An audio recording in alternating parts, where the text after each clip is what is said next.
My dear children, thank you so much.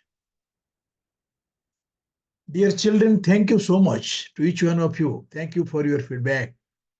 Thank you for listening to the story that my mother lies and full paid for a glass of milk. And the last story, my father doesn't want remarried. Thank you for your appreciation, and a more number of stories I am going to tell you, my dear children. And this story has a very good moral in it. Look, this such stories, it's quite inspiring to each one of you. And the story which I am going to you again about your father. And I know that each one of you love your father, love your mother, love your parents, is not it? Yeah. So when you love your father, friends, dear children, have you ever seen the feet or hands of your father? Have you ever washed the hands and feet of your father? Those who have, I don't say that none of you have done. Oh, there is a rich tradition in our society washing the legs of the parents, of the seniors, of the gurus or teachers. That is there.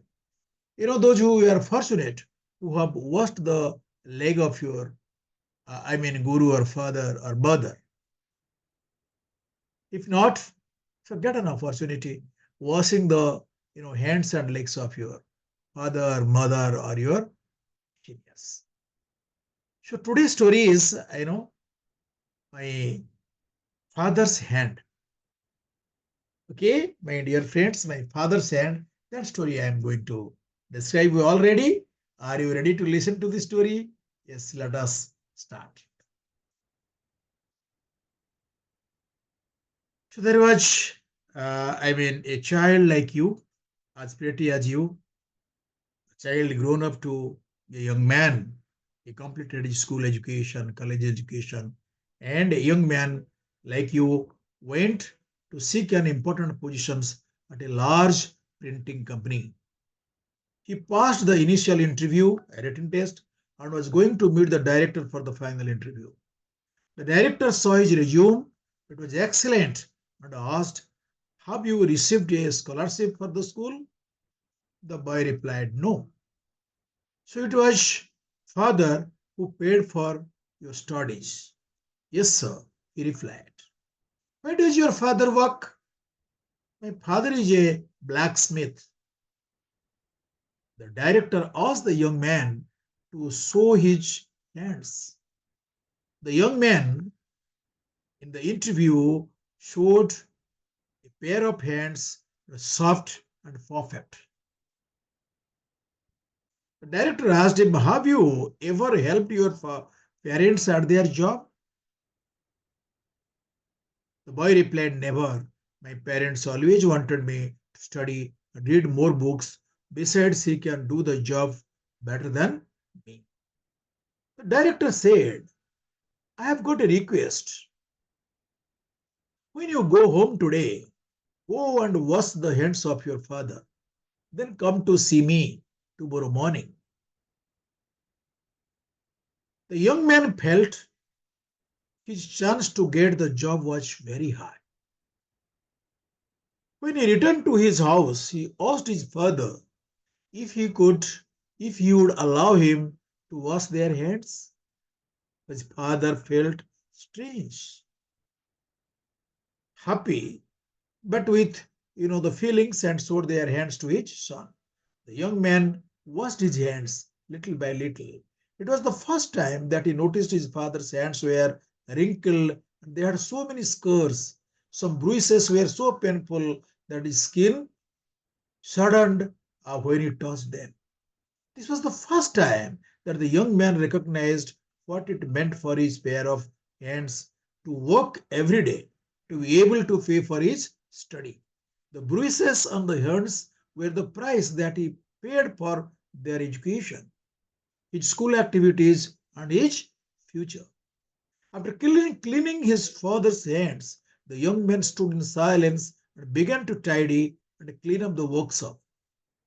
That night, father and son talked a long time. The next morning, the young man went to the office of the director.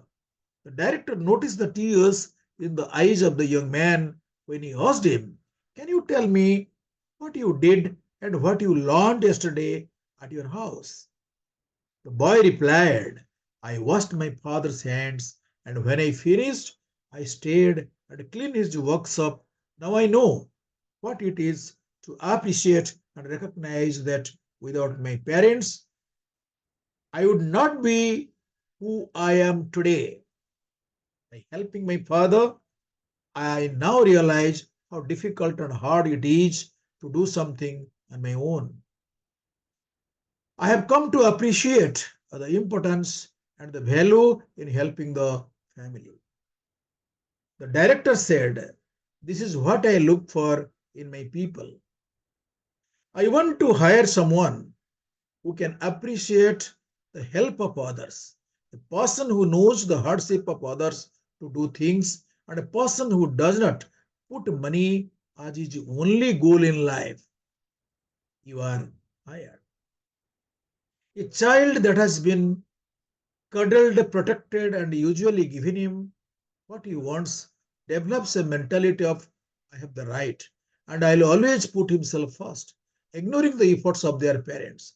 If you are this type of protective parent, are we really showing love or are we destroying our children? You can give your child a big house, good food, computer classes, watch on big screen TV. But when you are, washing the floor or painting a wall, please let him experience that too. After eating, have them wash the dishes with their brothers and sisters. It is not because you have no money to hire someone to do this. It's because you want to love them the right way. No matter how rich you are, you want them to understand one day your hair will gray hair, like the father of this young man. The most important thing is that your child learns to appreciate the effort and to experience. He will come to know the reality and see, giving him a feeling of the reality is very, very important. The most important thing is that your child will appreciate this. And to understand, this you have to ask him and show him this thing. So if you like the story, please listen to it and share it with your friends, share it with your family, share it with your loved one, so that this, moral of the story will be passed to others and they can develop things.